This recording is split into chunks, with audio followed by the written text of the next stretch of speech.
Le diagnostic du médecin est sans appel. Rétractation cardiaque. Votre cœur fait grise mine. Il est cendré et amoindri.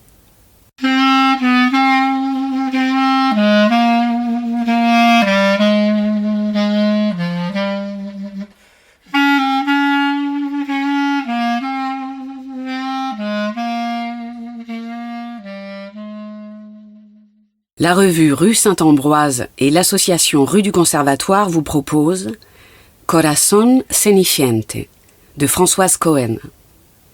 Lectrice Odja Lorca, musique Charlie Nelson.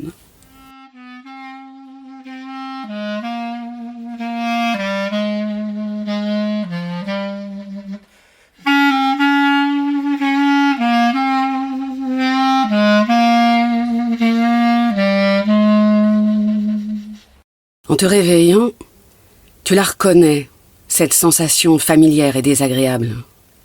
Comme si le plafond était plus bas que de coutume. Comme si l'air autour de toi était plus dense. Comme si tout ton corps pesait plus lourd. Comme si... Enfin, une chose est sûre, la journée sera difficile. Tu commenceras par l'épreuve du miroir. Une mine fripée qu'il faudra reconnaître comme tienne. Pas le choix. Et l'eau de bleuet sur les paupières n'améliorera guère la situation. Très vite, tes pressentiments se confirmeront. La voiture refusera de démarrer et bien entendu, tu arriveras en retard chez le médecin. Tout cela répond à un schéma cohérent et implacable que tu acceptes sans le comprendre. Un genre de loi de Murphy, cette histoire de tartines beurrées tombant systématiquement du mauvais côté. Le taxi fonce à toute allure sur l'Avenida Libertador. Il se faufile entre voitures et autobus en prenant tous les risques, au mépris du frein et de ta peur croissante. Mon Dieu, protégez-moi. Tu as beau te raisonner.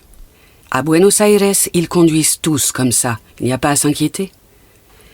Tu as beau respirer profondément pour te détendre. La peur, cette chose visqueuse et répugnante, colle à ton corps.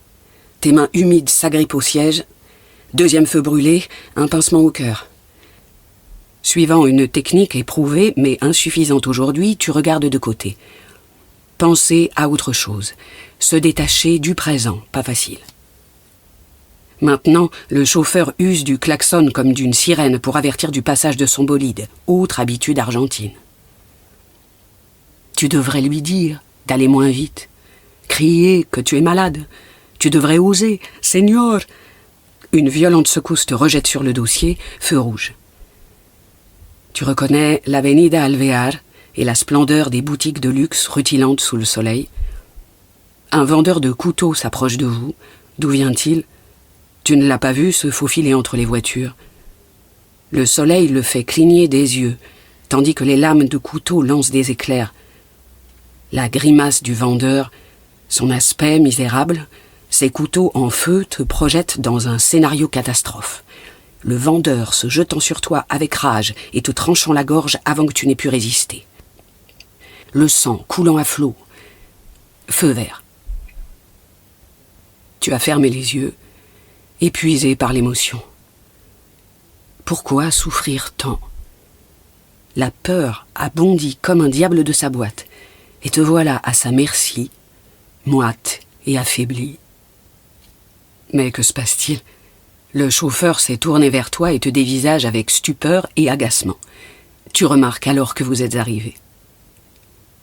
Dans la salle d'attente du médecin où s'ennuient 3 personnes, tu essaies de gravir les échelons qui mènent de l'état de bête traquée à celui d'être serein. Tu as oublié la couleur du jacaranda, le parfum d'Assahar, la fleur d'oranger.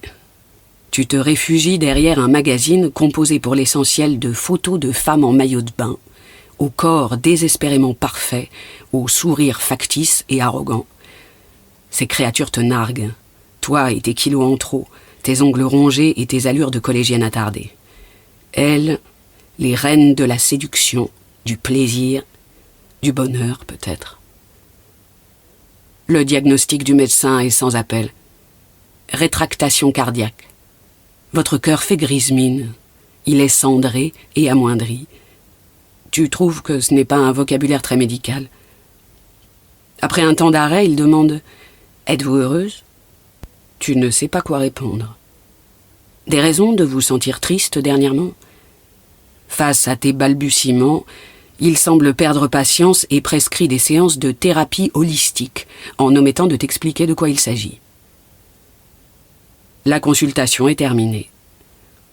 Tu aurais dû lui parler des émotions violentes qui t'épuisent quotidiennement, de cette anticipation anxieuse qui te fait redouter le pire à chaque instant, de tes mains ruisselantes d'émoi, de tes peurs imaginaires. Tu ne lui as parlé de rien. À quoi servait donc ce médecin ? Tu fais toujours de même, tu préfères ne rien dire et t'effacer. Passer inaperçu et te faire oublier. Mais crois-tu donc que la mort t'oubliera ? Sait-on jamais ? On peut toujours essayer. Dehors, un ciel bas. Dans la chaleur estivale, l'air vient à manquer. Tu ressembles à un piéton qui, sans le savoir, aurait le corps entièrement immergé dans l'eau et ferait des efforts inouïs pour avancer plus vite. Ainsi, à grand-peine, tu marches le long de la calle Ayacucho en songeant aux paroles du médecin. Tu as tourné, machinalement, calle Vicente Lopez, et tu longes à présent les murs du cimetière de la Recoleta. Tout est tranquille. Là, au moins, pas de surprise. Les morts ne t'effraient pas. Heureuse ? Malheureuse ? Qui sait ? Est-ce donc si important ? Ta vie est opaque, ton avenir aussi. Des journées pleines d'obligations tracent les unes après les autres un chemin maussade aux contours incertains. Devoirs accomplis, devoirs négligés alternativement, mais toujours des devoirs. Tu as pourtant eu des heures radieuses. C'était l'époque où tu avais le courage d'espérer. Vision fugace d'une porte entr'ouverte, d'où s'échappent des flots de lumière, un océan étincelant de soleil. Cet éblouissement absolu qu'on appelle l'amour. Tu n'arrives plus aujourd'hui à le regarder en face. Tu clignes même des yeux, il te fait mal. Combien de temps te faudra-t-il encore pour l'oublier ? Un corazón ceniciente. Voilà ce qu'a dit le docteur dans cette langue espagnole que tu aimes tant. Un cœur cendré. Un cœur amoindri. Pas très scientifique tout ça. Une vieille chanson de Petula Clark te revient aux lèvres. Cœur blessé, torturé par tout le mal que tu m'as fait. Que tu chantonnes avec l'accent anglais. Même en pleine évocation nostalgique se glisse souvent un grain de bouffonnerie. C'est ce qui te sauve. De la mélancolie. Une rencontre coupe court à l'évocation des souvenirs. « Francesca, quelle bonne surprise !»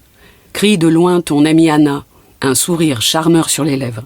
« Oui, vraiment, c'est amusant, dis-tu, soulagée en l'embrassant. »« Quoi de neuf ? Nous préparons les vacances, et vous ? Nous, pas encore. Où partez-vous cette année ?»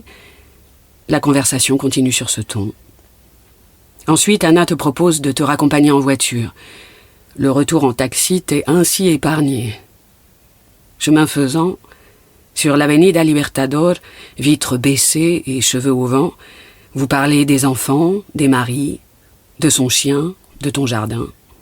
Tu te sens délesté de l'obligation de réfléchir. C'est si facile de rester à la surface des choses, en état d'apesanteur. C'est si reposant de ne plus penser. Médecins et fantômes se sont évanouis sans laisser de traces. Vous passez par les rues paisibles et arborées de Belgrano. Il s'en dégage un délicieux parfum d'azahar qui semble t'inviter à la somnolence. Les yeux mi-clos, tu laisses Anna parler et tu acquiesces seulement de temps en temps. « Francesca, tu te sens bien ?»« Oui, oui, très bien. Dis-moi, est-ce un devoir d'être heureuse ?» Anna hésite un instant et puis éclate de rire. Un rire sûr et tranchant comme une lame de couteau. « Mais où vas-tu chercher des idées pareilles ?»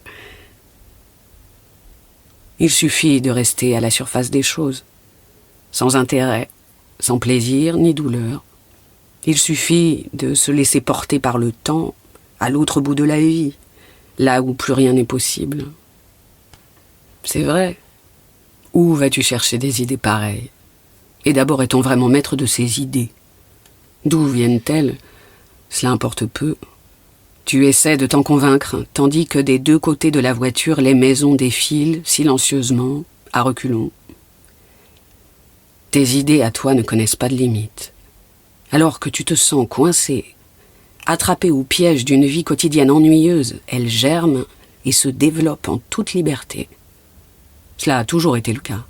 Depuis toute petite, sous tes airs d'enfant sage, il y avait un bouillonnement diabolique. Est-ce que tu ne devrais pas agir ou réagir?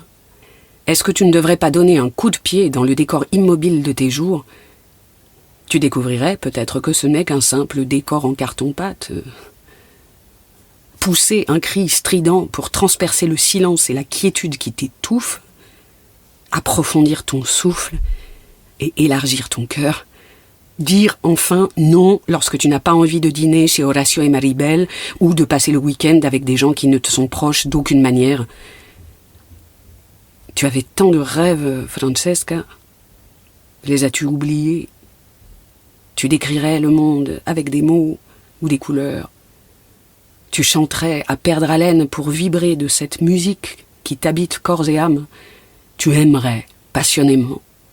Parce que tu sais que c'est ton destin et que tu es doué pour ça. Ta vie serait un poème vivant parce que c'est ce que tu désires le plus au monde. Est-ce que ce n'est pas à toi que tu dois tout cela? La vie passe, Francesca, la vie passe et cela importe. Let the sun shine in. Ah, encore une mélodie d'autrefois. Resteras-tu au pays de la lassitude et de la peur? Ce dialogue intérieur, tu le connais bien. Il t'obsède, mais tu refuses de traiter maintenant ces questions existentielles. Plus tard, lorsque ce sera le bon moment, tu as bien droit à une trêve, tout éphémère soit-elle. Paresse ou déni, lâcheté ou désespoir, qui sait. Le parfum d'Assahar t'enivre, l'air est si léger. Alors, vitres baissées, cheveux au vent, cœur cendré ou pas, tu arraches à l'après-midi naissante 1 heure, juste 1 heure d'insouciance.